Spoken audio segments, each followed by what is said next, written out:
Oke, iya sudah live kembali. Assalamualaikum warahmatullahi wabarakatuh. Selamat datang kembali di Festival Live Instagram Koran Kaltim. Edisi ke-24. Luar biasa ya. Tidak terasa sudah 24 kali ternyata ya. Oke, kita ucapin selamat datang dulu buat teman-teman yang sudah bergabung. Wah, gokil. Ya. Ini sesi live Instagram yang cukup yang spesial lah ya. Ini spesial karena eh, narasumbernya juga spesial dan hari ini kita akan ngobrol-ngobrol langsung dengan seorang ahli atau spesialis. Oke, sudah bergabung bersama kita. Halo, Halo, assalamualaikum dokter. Waalaikumsalam Pak Rusdi. Apa kabar? Salam Oke, dari Malaysia. alhamdulillah baik. Salam hangat dari Malaysia. Oke, siap, siap, siap, siap. Ya. Dokter sendiri gimana dokter? Keadaan Alhamdulillah. di Malaysia Oh, baik-baik saja? baik-baik saja. Ya, dengan COVID kan, dengan pandemi ini belum berakhir, maka ini adalah Mm-mm. satu apa ya cabaran ya, cabaran dugaan kita Siap, untuk ya siap, ya. siap. Bagaimana Oke. di Indonesia? Di Indonesia khususnya di Samarinda dokter ya. Sejauh ini sih memang ada pembatasan-pembatasan yang sedang heboh ini pembatasan mudik ini dokter. Jadi teman-teman yang mau kampung nih agak dibatasi oleh Hmm. pemerintah di sini dok. Jadi lumayan menjadi perbincangan ini di sini. Kalau di Malaysia sendiri ada budaya mudik nggak sih dok? Kita ada budaya mudik ya, tapi negara Malaysia itu bukan Mm-mm. segede segede Indonesia kan. Tidak. Ya, Betul, ya. betul, Jadi betul, kalau di betul. Malaysia itu kalau ya, ya juga ada jadi tapi tidak dibenarkan kalau daripada provinsi provinsi ataupun daerah-daerah yang red zone ya, yang Mm-mm, kawasannya mm-mm. merah, kawasan hotspot itu nggak bisa untuk pergi ke daerah ataupun ke provinsi yang lain. Oke, jadi sama aja dok ya, Hmm, tidak boleh juga untuk melakukan sama aja, perjalanan jarak jauh gitu dok ya. Oh, betul. siap, siap, siap. Oke, teman-teman sobat cerdas semua, sebelum Hmm. kita mulai berbincang-bincang ya, saya mau memperkenalkan dulu nih narasumber kita hari ini sungguh sebuah apa ya, ya, spesial lah ya, ini episode spesial karena kita bisa ngobrol-ngobrol dengan beliau ya. Beliau ini adalah Dokter Haizal Harun Kamar. Beliau adalah spesialis penyakit jantung di Thomson Hospital, Kota Damansara, Malaysia. Saya kalau dengar Damansara ingat lagu Ziafi, dok. Oh, Ya, lagi ikuti dia sedikit ya. sekali informasi. Iya betul. Ya. Ya, dari informasi yang saya dapat ini dokter juga apa ya namanya sering atau beberapa kali menangani pasien dari Indonesia, betul begitu dok ya? Ya, ya, saya juga sering ke Samarinda suatu ketika dahulu Oh, lah sering ke Samarinda. sebelumnya pandemi kan. Saya sering ke Sebelum Samarinda pandemi, punya betul. punya teman-teman di sana juga dan saya memang Oke. memang sayang, memang cinta pada Samarinda, memang cinta dengan kotanya dan Oh, siap, siap, ya siap. tidak sabar untuk kembali ke sana kan. Untuk kembali ke Samarinda. Oke, siap dok. Oke, kita langsung ke pertanyaan aja dok ya. Jadi kan sedikit saya apa namanya cari-cari informasi mengenai apa itu penyakit jantung. Kalau yang saya dapat Hmm. informasinya mungkin dikoreksi nanti dok kalau ada yang saya salah, yang saya sampaikan kurang tepat. Penyakit jantung atau kardiovaskuler ini kan jadi salah satu penyakit yang apa ya pembunuh tertinggi gitu dengan kematian tertinggi di dunia gitu. Betul. Juga apa namanya di Kalimantan Timur sendiri ini di tahun 2018 berdasarkan data riset kesehatan dasar ada setidaknya 2.784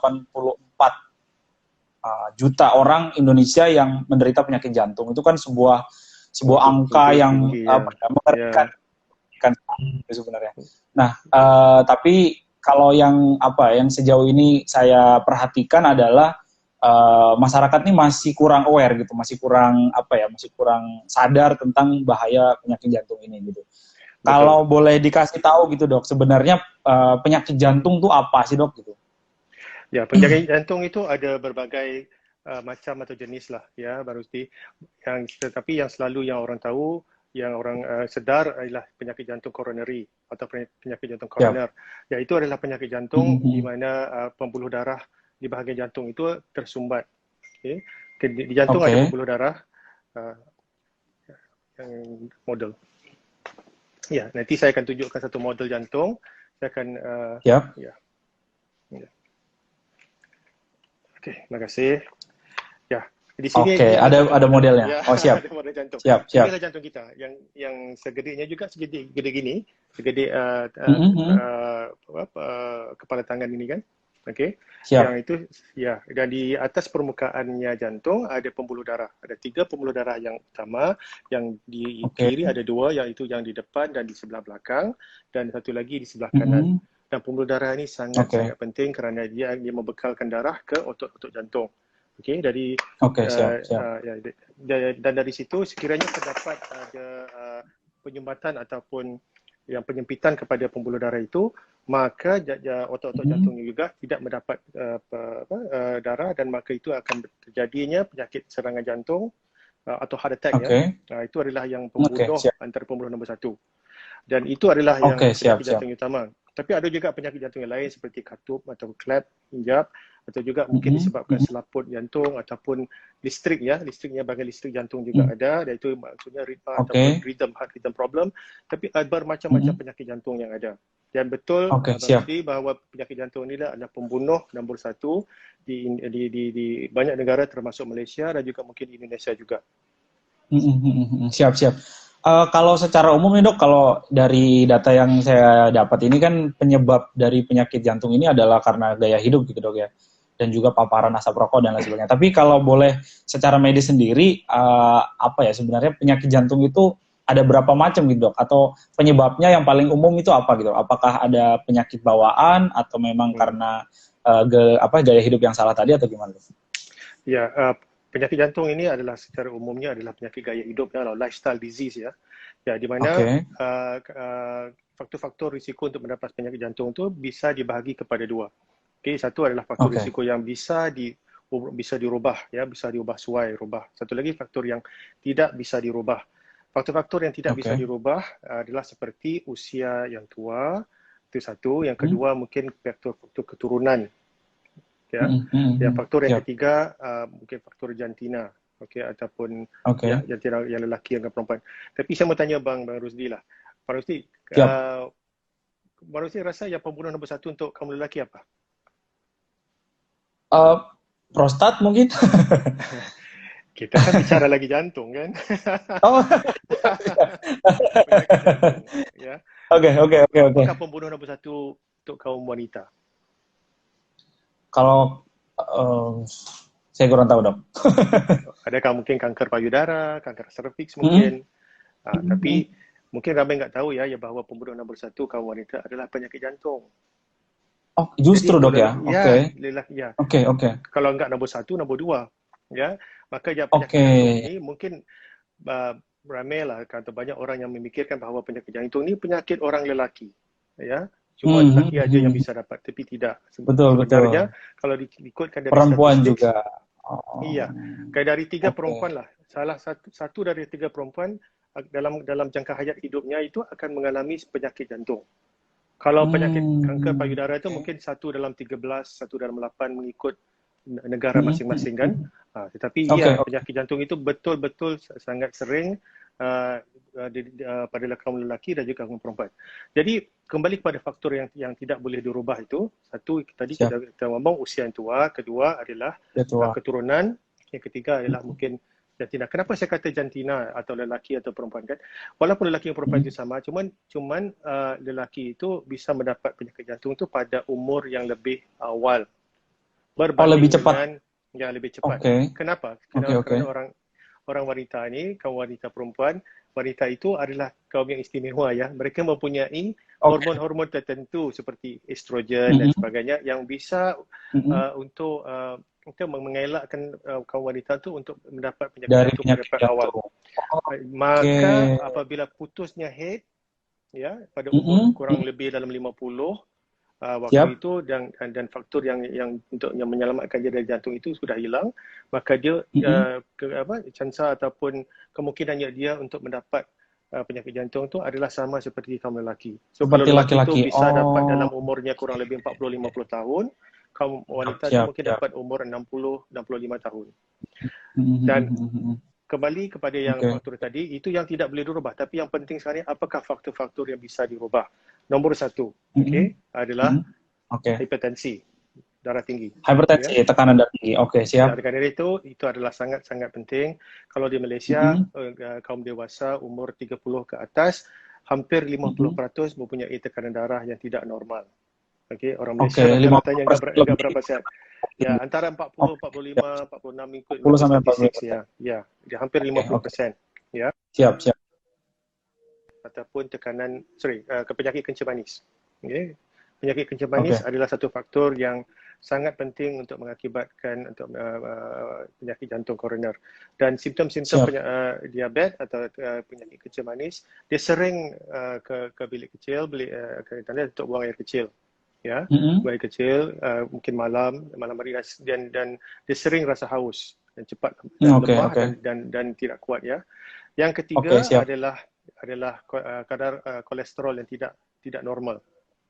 Kadar kolesterol, Ya, kolesterol yang tidak baik ya, kolesterol yang jelek itu tinggi dan kolesterol yang baik itu adalah rendah. Itu kolesterol tidak normal. Yang keempat adalah kurang bersenam, kurang aktivitas, kurang olahraga. Kurang itu olahraga. Ya. Siap. Jantung itu adalah penyakit gaya hidup. Jadi gaya hidup kita harus sering kita bersenam, kita olahraga. Yang kelima ialah obesitas. Siap. Obesitas, kegemukan ya, kalau di Malaysia dipanggil. Seseorang itu kalau berat tubuh badannya itu berlebihan daripada apa yang baik, maka risiko untuk dia mendapat berbagai penyakit, yang untuk darah tinggi, untuk mendapat diabetes, kencing manis, dan seterusnya, termasuk penyakit jantung itu adalah lebih tinggi.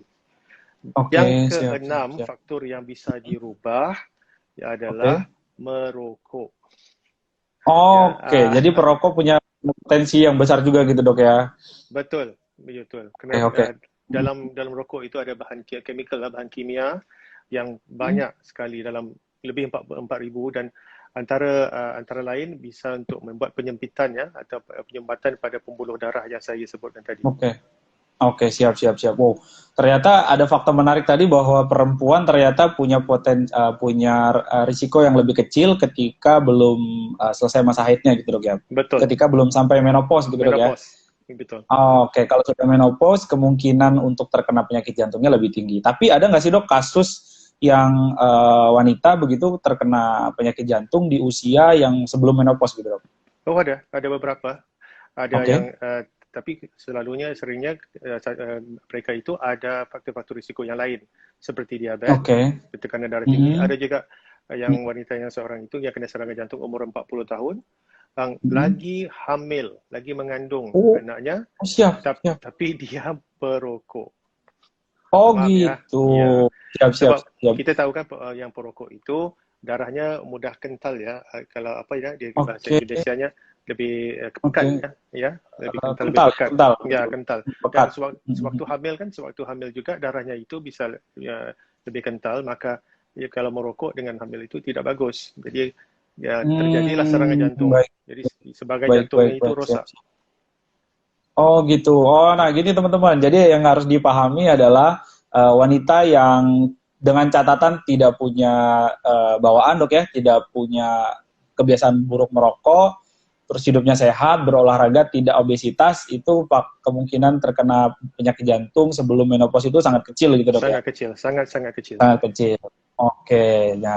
Selanjutnya nih dok, kalau kita tadi kan dokter menyampaikan ada beberapa simptom gitu, ada beberapa gejala-gejala gitu.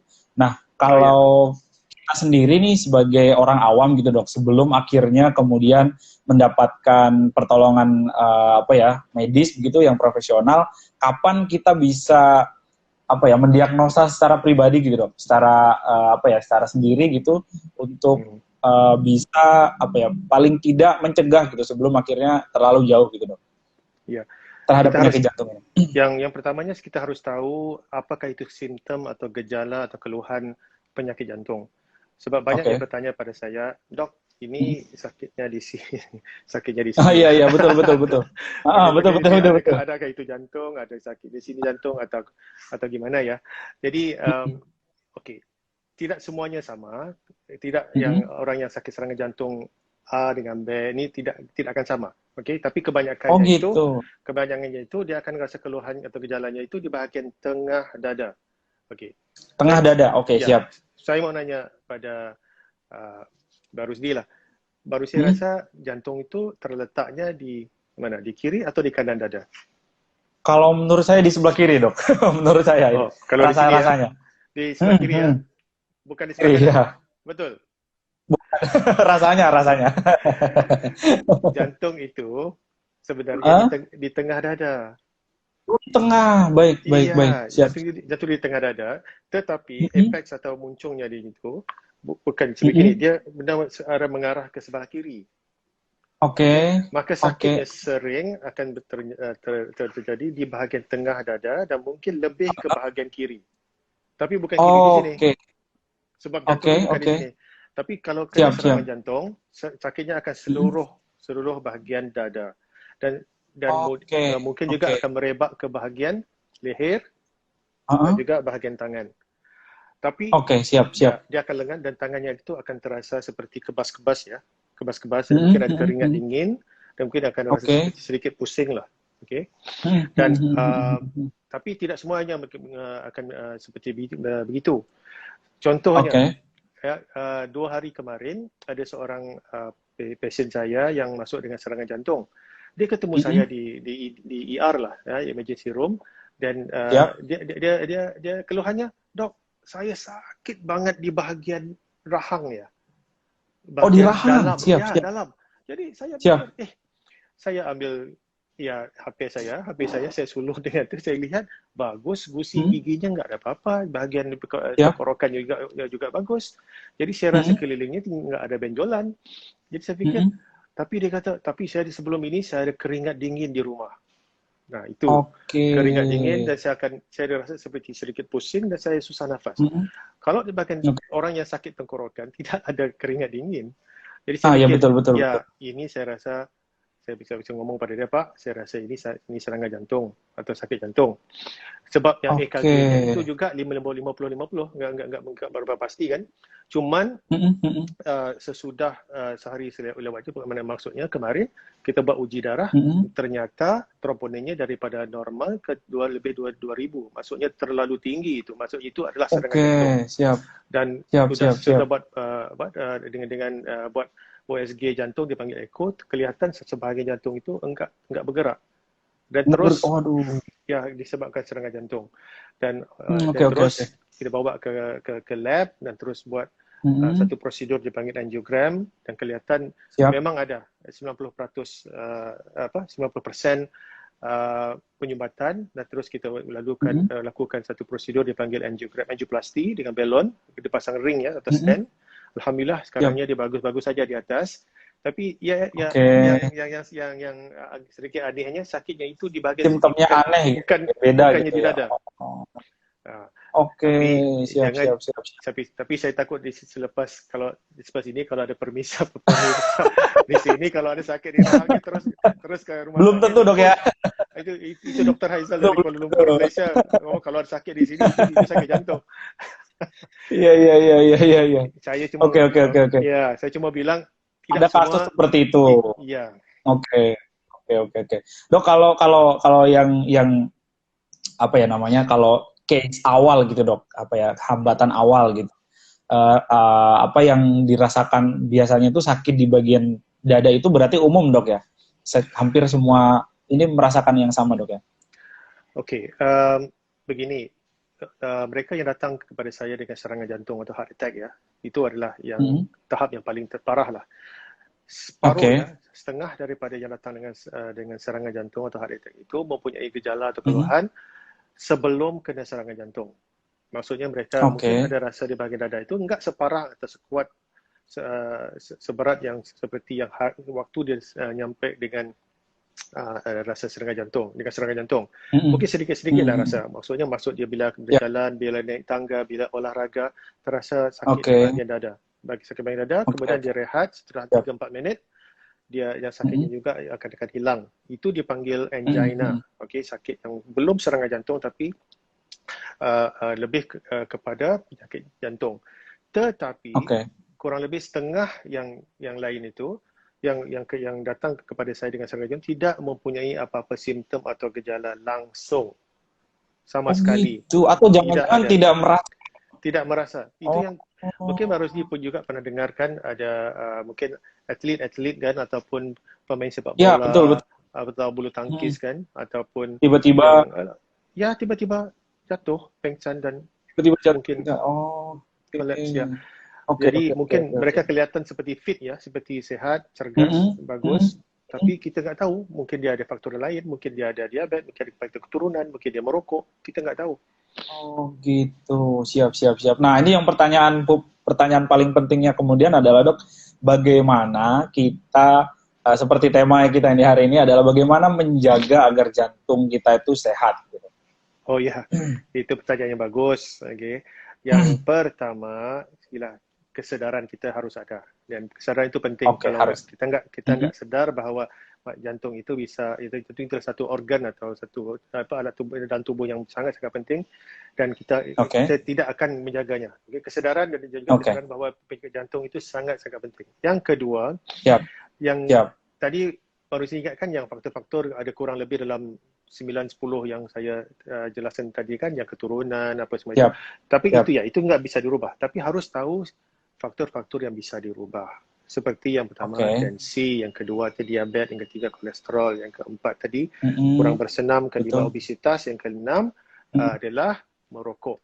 Jadi setiap satu itu harus ditangani. Okay? Harus dikendalilah. Okay? Sekiranya tensi itu tinggi, harus turunin. Kalau dia obesitas, harus coba dengan olahraga dan juga jaga pola makan. Jadi faktor-faktor itu harus ditangani ya. Yang ketiga, yang merokok.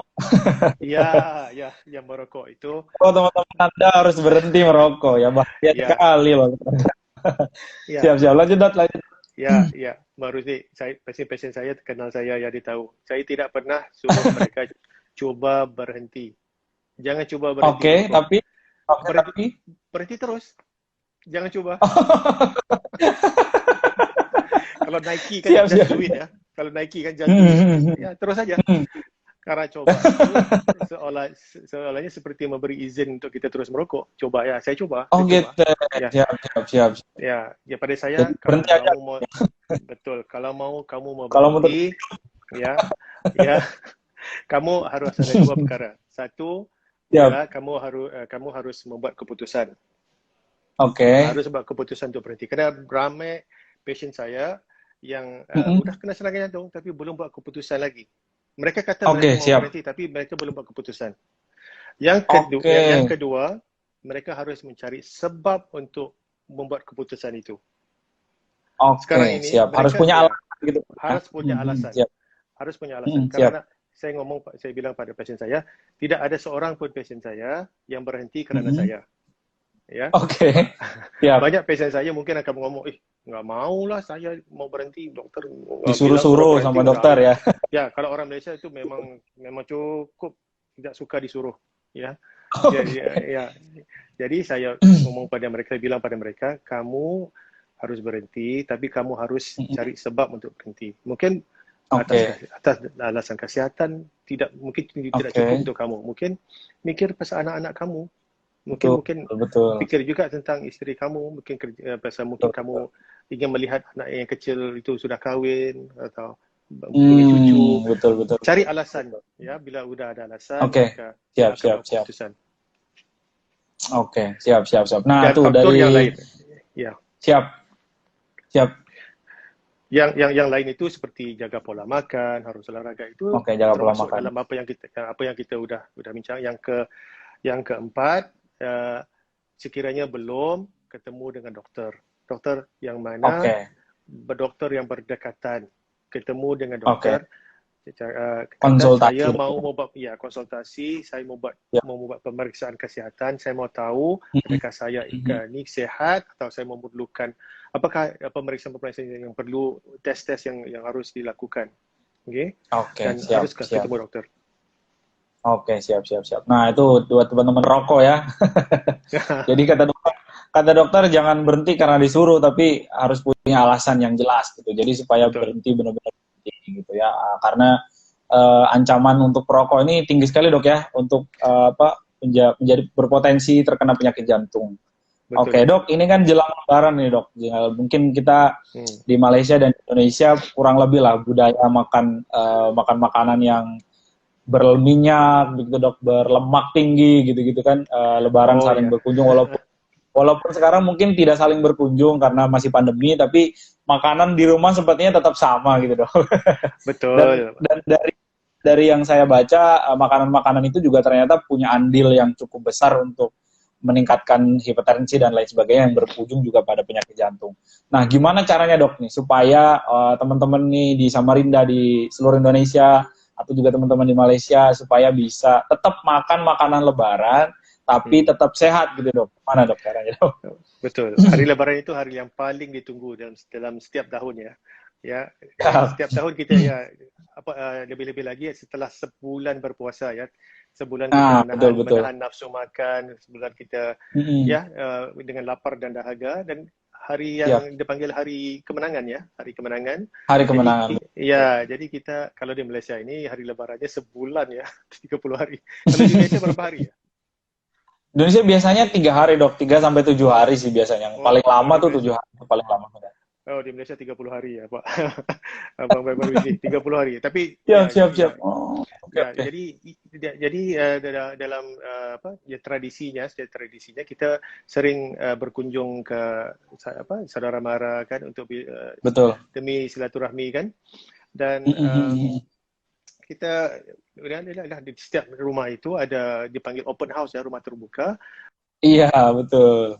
Dan yang dihidangkan dan banyak yang manis, banyak yang masin, mungkin masin kadar garam yang tinggi, dan juga banyak yang berlemak, kadar kalori yang tinggi. Jadi kalau untuk 1 atau 2 hari Lebaran itu terusin, bisa makan, tapi aman, tidak harus sederhana. Harus sederhana. Sederhana. Ini kita bukan memakan kalori tinggi atau manis itu untuk berpanjangan. Okey, kalau di Malaysia itu 1 bulan tu ada open house. Jadi itu 1 bulan open house. Di Malaysia 3 hari aja ya. Okey. Enggak apa-apa, tapi cuma harus tahulah, jangan terlalu ambil manisan. Sekiranya kita sebagai host atau dipanggil tuan rumah, sediakan juga air kosong, air putih lah, bukan saja air yang manis. Kalau kuih-kuih itu bukan semuanya kuih-kuih yang manis, ada juga kuih-kuih yang kurang gula dan seterusnya.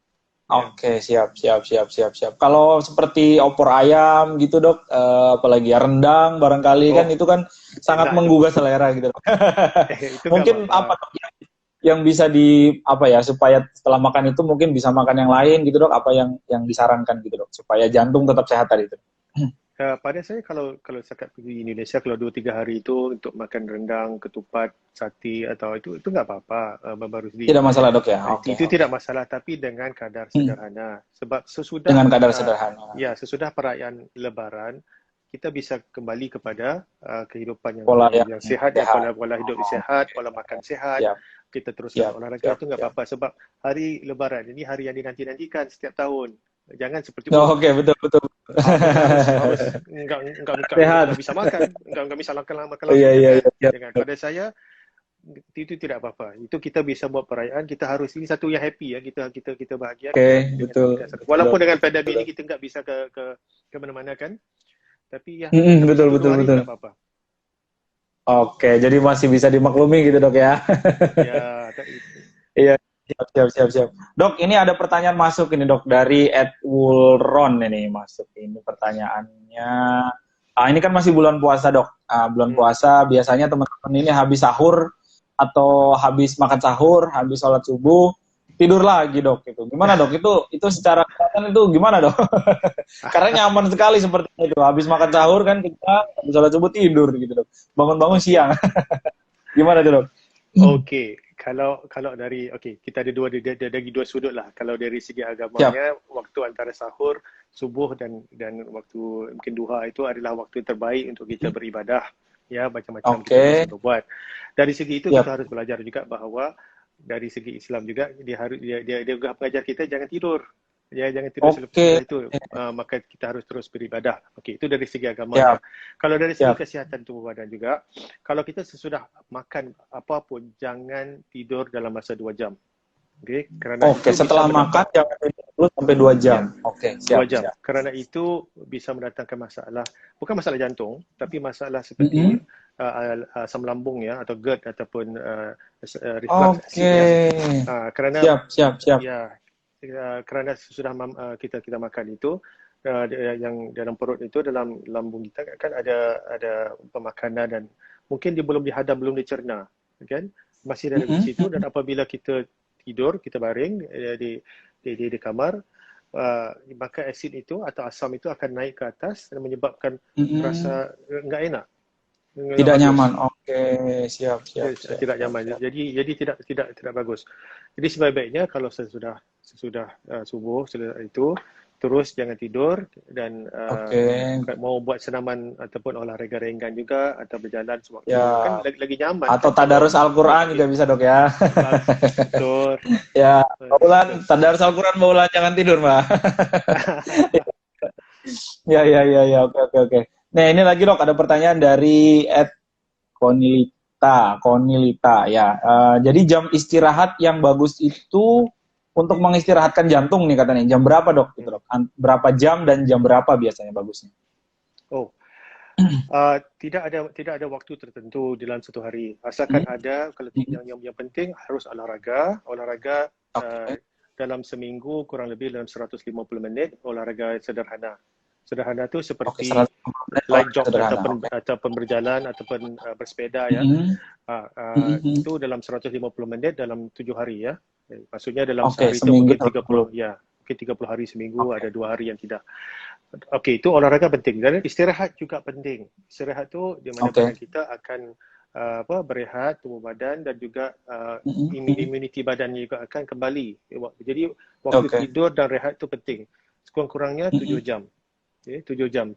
Minimal 7 jam untuk istirahat. 7 jam. Minimal. Sebaik-baiknya 7 jam. Kalau tidak pun semasa bulan puasa ni, kena ibadah, tahajud, semua itu kan mungkin 6 jam lah. Jadi kalau kita bangun sahur, kalau di Samarinda mungkin awal ya, kalau sahurnya ya. Lebih cepat, Dok ya, Dok. Jam imsak atau subuh itu jam 4:30 sudah subuh itu, Dok. 4:30, 4:40. Setengah 5 ya? Iya. Sudah subuh ya, iya, betul. Kalau di Malaysia itu pagi tadi 5:52, maksudnya hampir jam 6. Subuhnya? Ya, subuh. Ya. Lama sekali ya. Imsaknya 10 menit sebelum, jadi imsaknya 5:42. Jadi, waduh. Lebih lama dong puasanya di Samarinda. Jadi maksudnya saya tahu kenapa yang di Samarinda kan sesudah subuh tu ada 2 jam. Ya, ada jam lagi, kan? Ada jarak main kalau tidur gitu dong. Faham. Iya.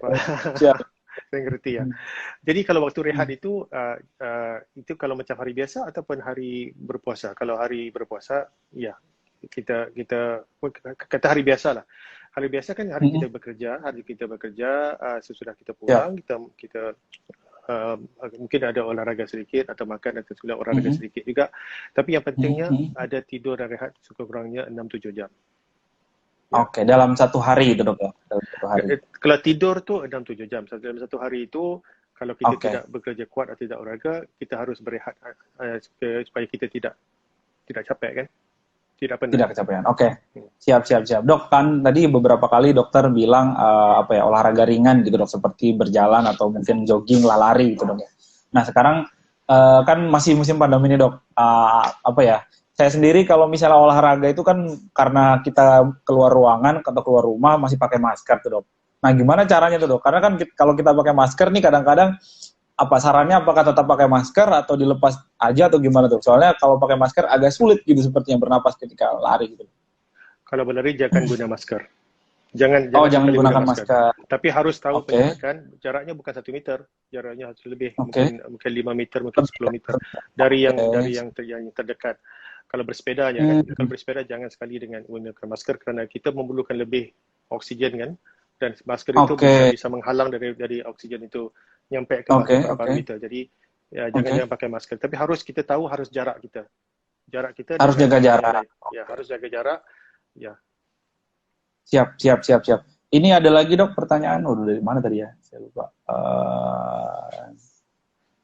Ini dia. Nah ini dok, kalau sudah kena penyakit jantung, kalau sudah pernah kemudian kena heart attack, lalu apa sih dok yang bisa dilakukan gitu supaya apa ya menjaga, selain tentunya konsultasi ke dokter, meminum obat dan sebagainya, supaya bisa apa ya menjaga lah gitu, supaya kalau bisa tidak kena serangan lagi gitu.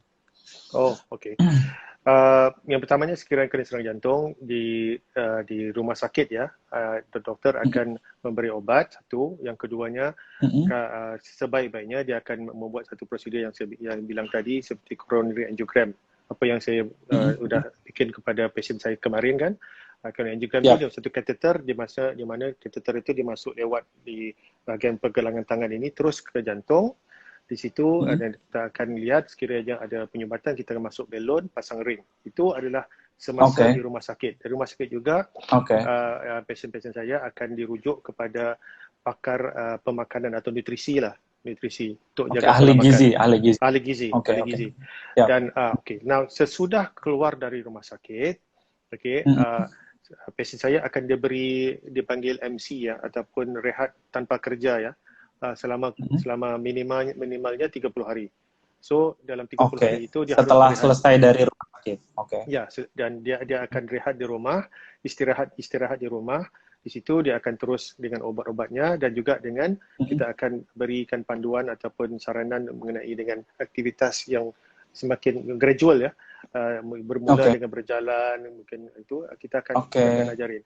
Kita akan beritahu apa yang dia bisa buat, tidak bisa buat, bila dia bisa nyetir, bila dia bisa bersepeda, bila dia bisa dan seterusnya. Dan dia akan ketemu dengan saya sesudah 1 minggu sesudah keluar dari rumah sakit dan kemudian 1 bulan kemudian dan seterusnya. Dan kembali kepada apa yang kita ngomong tadi pasal faktor-faktor yang tadi itu harus dijaga, kegemukan, obesitas, tensi, diabetes, kolesterol. Jadi dia harus jaga satu. Pola makannya harus pola makan. Pola makan sangat penting. Itu harus kurang 3G ya. Gula, garam, goreng. Apa itu? Itu enak sekali. Ya, itu gula, garam, goreng harus dijaga. Harus dijaga. Siap. Harus dijaga. Yang kedua, aktivitas olahraga yang itu harus ikut saranan dokter. Karena sesudah dengan serangan jantung itu tidak semuanya kayak apa kembali sama normal. Ya.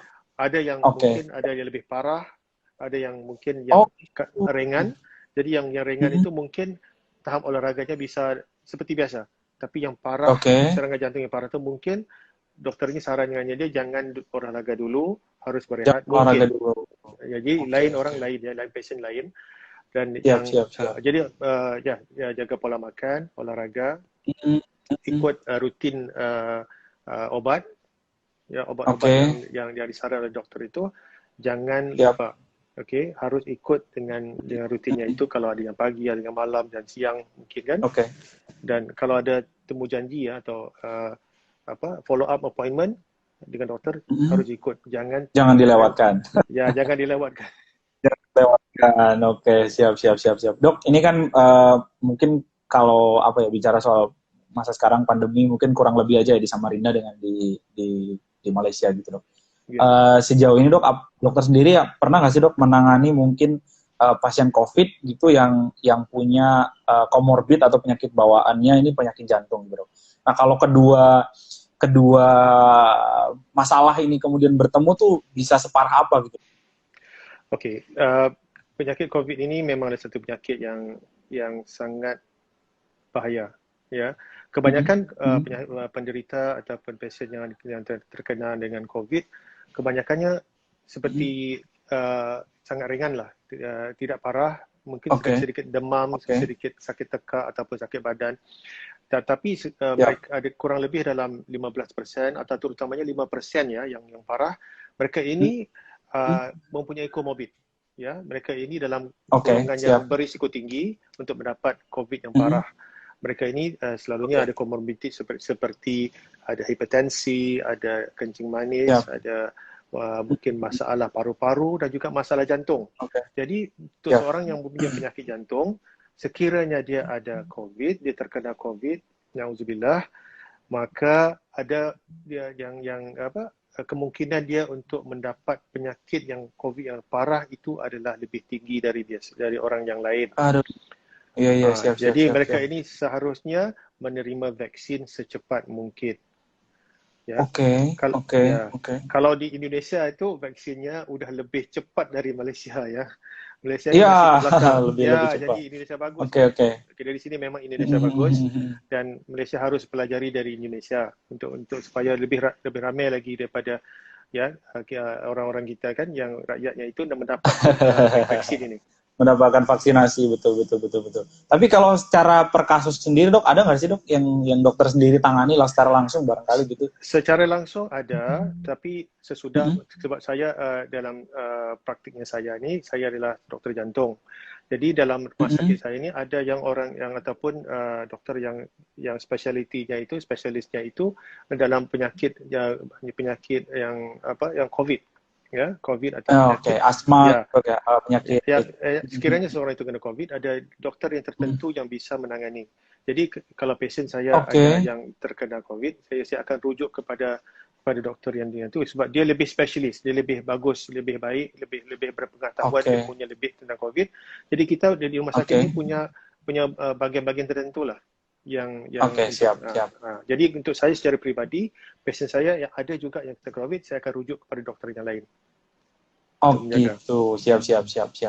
Dok, tadi beberapa kali dokter menyebut tentang pasang ring, mengganti ring dan sebagainya. Nah, saya di Indonesia ini kan kalau ada perkataan atau kalimat mengganti pasang ring dan sebagainya itu orang-orang sudah pikirannya negatif gitu dok, antara aduh sudah sulit udah hidupnya gitu atau juga biayanya mahal gitu dok. Nah, boleh nggak sih dikasih penjelasan atau gambaran secara sederhana gitu dok, apa sih memasang ring itu gitu, bagaimana cara masangnya dan bagaimana biayanya gitu dok?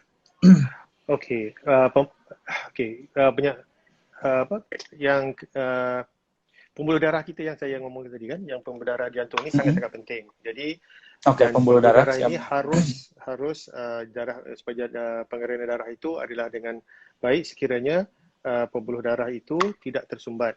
Jadi yang pemasangan ring ataupun angioplasti ini adalah satu kaedah atau metode di mana kita masukkan lewat pergelangan tangan ini dalam keadaan sedar ya. Ini bukan operasi, ini bukan surgery ya, di mana kita tidur atau kita dijadikan tidur, kan tidak. Kita sedar. Jadi saya sering akan ngobrol sama pasien saya waktu kateter ya, walaupun dia kena serangan jantung, apa sih tidak bagi tidur. Jadi satu prosedur yang bukan saya kata mudah, tetapi ini bukan satu yang sangat-sangat rumit atau sulit kan. Jadi saya akan bagi bius lokal di sini di tangan ataupun di pangkal paha. Dia akan masuk kateter itu satu tip halus lewat pergelangan tangan ini terus sampai ke jantung. Dan saya akan cari pembuluh darah di bahagian jantung di sini, pembuluh darah di situ, dan akan dalam rongsen ya, X-ray, kita akan lihat sekiranya ada yang tersumbat. Itu dipanggil angiogram. Dan waktu saya masukkan kateter dan saya keluarkan kateter sesudah angiogram itu mengambil masa kurang lebih 5 menit. Bentar. 5 menit doang? Dari sini ke sini dok? Saya pikir kalau pasang ring itu dibedah di sini dok? Itu belum pasang ring. Itu cuma untuk angiogram. Dan kemudian untuk angiogram? Ya, sekiranya nggak normal, masa itu kita akan masukkan belon, ya, masukkan yang ring atau kita panggil stand. Stand itu adalah satu yang kecil ya, seperti kayak apa ya, kalau yang dalam pen ini kan ada springnya ya. Yang dalam stand ini, seperti katup gitu dok ya? Iya, yang bukan seperti ini. Sebentar ya. Nah, ini enaknya ngomong sama spesialis nih. Bener nih ngomongnya nih. Teman-teman nih perhatiin nih. Biar kagak salah-salah lagi. Biar kagak salah lagi. Dekat situ ada. Sebentar ya. Ya, silakan dok. Nah, ini teman-teman ya. Jadi yang mungkin pernah mendengar atau pernah membincangkan tentang pemasangan ring untuk pasien penyakit jantung. Jadi ternyata kata dokter tadi alatnya tuh tidak sebesar itu gitu. Ternyata alatnya kecil sekali. Ini dokter lagi cari mungkin barang yang mirip atau barangkali ringnya langsung, kita akan lihat seperti apa. Saya tak tahu kalau dapat enggak lihat yang spring dalam ini. Bisa Oke. lihat tak? Oke. Dalam ini. Ya, Ada, terlihat dok. bisa lihat? Oke, siap, terlihat ya. Ya, itu sekecilnya itu ring. Itu yang ring yang dipasang dan dimasukkan Oke, ke pembuluh berapa darah inci itu jantung. dok? Besarnya itu dok? Dia kalau senti itu tergantung kepada penyumbatannya itu. Sekiranya penyumbatan itu Oh, panjang, tergantung maka panjang lah. penyumbatan. Selalunya yang paling panjang, Oke, ring yang paling panjang itu kurang lebih dalam 5 cm lah. 5 Paling, cm. ya Oke. hampir. Itu Oke, paling oke. panjang. Tapi sering yang diletak itu dalam kurang lebih dalam 2 cm. 2 cm atau Oke, jadi kurang fungsinya lebihnya. itu apa dok? Fungsinya dia dok? Dia beda begini. Apabila kita masukkan balon, yang kalau Mm-mm. tahu kan ini pembuluh darah lah. Ya, sewaktu lahir kita Mm-mm. pembuluh darahnya kita ni cantik. Ini memang Oke, digedekan, okey, besar. Tapi oke. sebenarnya kalau kita dalam pembuluh darah jantung itu coronary itu kurang lebih dalam 3 mili, 3 milimeter. Oke, Dia siap, siap, siap. mungkin 2,5, mungkin ada 4 milimeter, tapi kurang lebih saiznya kecil, okey. Jadi Oke, waktu siap. lahir lihat kan begini kan, Oke. memang tidak ada lemak atau Mm-mm. kolesterol. Kemudian apabila ada penyumbatan, lihat enggak? Yang Oke, kuning makin sini. kecil. Oke, Ya, itu makin lemak itu dok kecil. ya? Itu lemak, Oke, kolesterol. Itu akibat kerana diabetes, tensi, merokok, obesitas, oke, kurang oke, bersenam dan seterusnya. Dan ini oke, oke. adalah apabila tersumbat. Oke, Okey. Ya, jadi siap, siap, siap. yang kuning ini adalah kolesterol, inilah darah beku. Hmm. Oh, Darah aduh, beku. siap, siap, siap, Ya. siap. Jadi apa yang berlaku nanti bila kita masukkan wire balon, dia kita akan Hmm. tiup. Jadi yang mana yang tersumbat itu, maka Hmm. dibesarkan supaya pengaliran darah itu akan lebih bagus. Oh Tetapi gitu, apabila siap. balon yang digunakan itu dikeluarkan, Oke. kemudian mungkin pembuluh darah itu akan mengecil kembali. Oh siap. Oke, oke, oke. Faham? Oke, Kemudian oke. kita Iya, harus iya, iya, masukkan iya, iya. balon lagi, harus dibesarkan lagi. Kemudian dikeluarkan balon, Oke, dia mengecil balik. Jadi kecil lagi untuk mengelakkan supaya dia daripada mengecil lagi. dia pada kecil Oh, lagi, betul, dia betul, betul. masukkan ring. Jadi ring itu Oke, scaffolding lah, kalau bangunan kan ada supaya oke. Siap, tidak siap, siap. collapse. Jadi yang stand itu Hmm. akan berada dalam pembuluh darah selama-lamanya. Akan Oh itu supaya darah gitu. bisa mengalir. Siap, siap, Dan siap, itu siap. prosedur itu mengambil masa kurang lebih dalam sejam atau 2 jam. 1 jam. Itu surgery dok atau bukan? Untuk Kita pemasangannya sama dok? ya. Kita kalau saya dengan pasien saya, kita bisa ngobrol juga masa waktu itu. Dia Oh sedar. biasa. Dia Berarti sedar. Itu tidak semua tidak bius lokal. tidak menggunakan. Itu semua Oh, bius oke. lokal. Siap, siap, Itu siap, semua bius siap, lokal. siap. Jadi tidak melalui prosedur operasi dok ya? Bukan. Operasi itu kalau dipanggil bypass ya.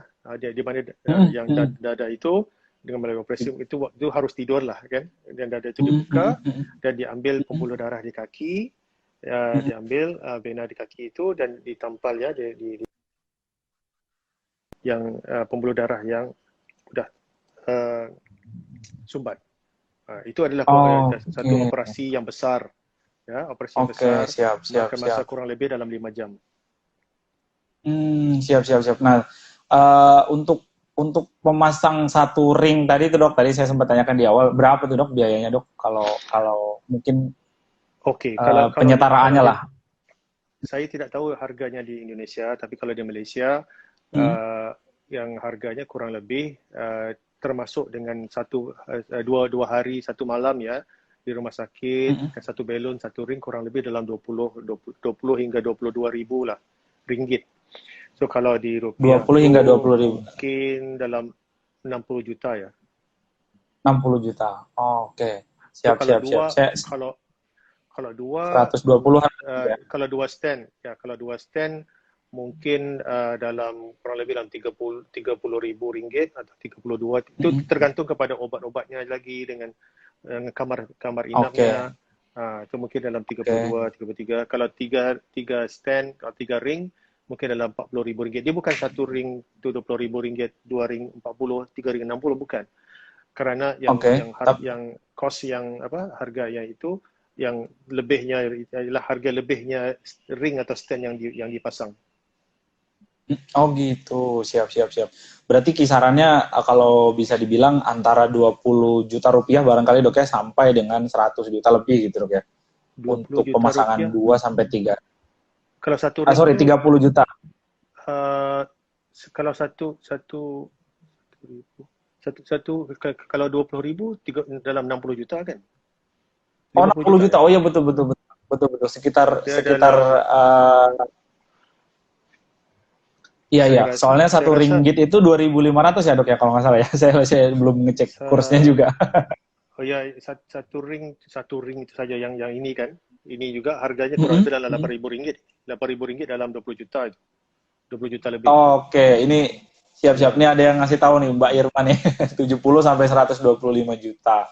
Oh ya. Oke. Terima kasih Mbak Irma. Ya, oke.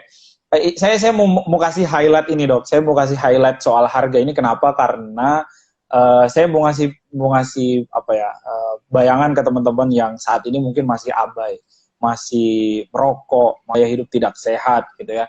Jadi, nah itu kalian harus tahu tuh ya, harganya 70 sampai 125 juta.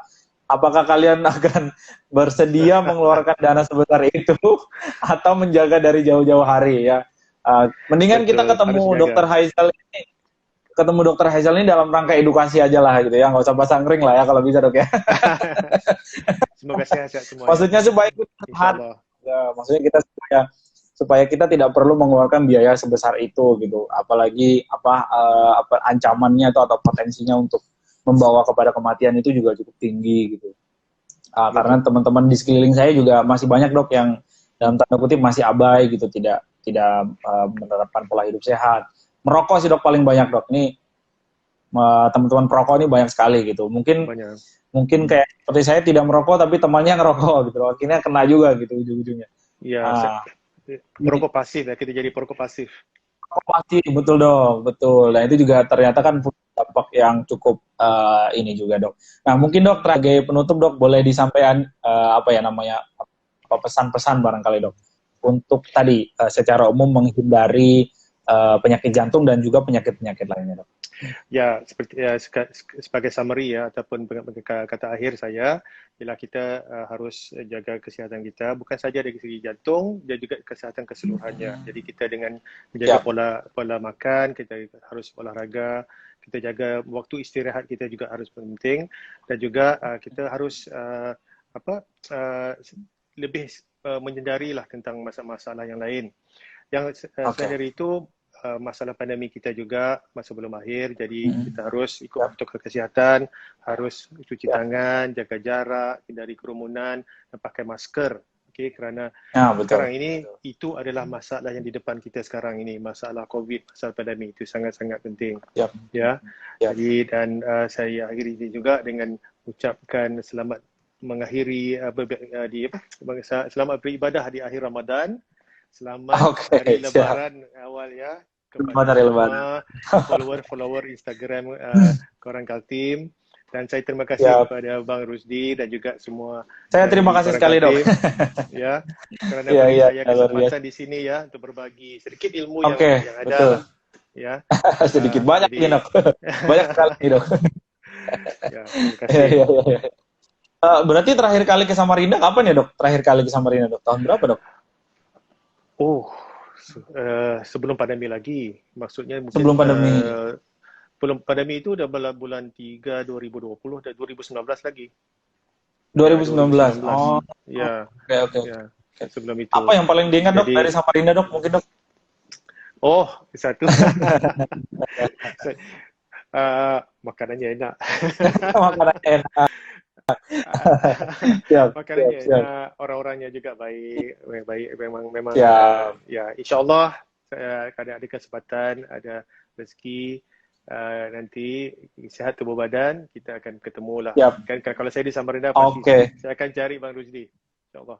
Oke, saya juga doain gini kayak bisa juga main-main ke Malaysia dok ya biar bisa lebih banyak gitu. Bang Rusdi juga datang ke Kuala Lumpur mungkin ya.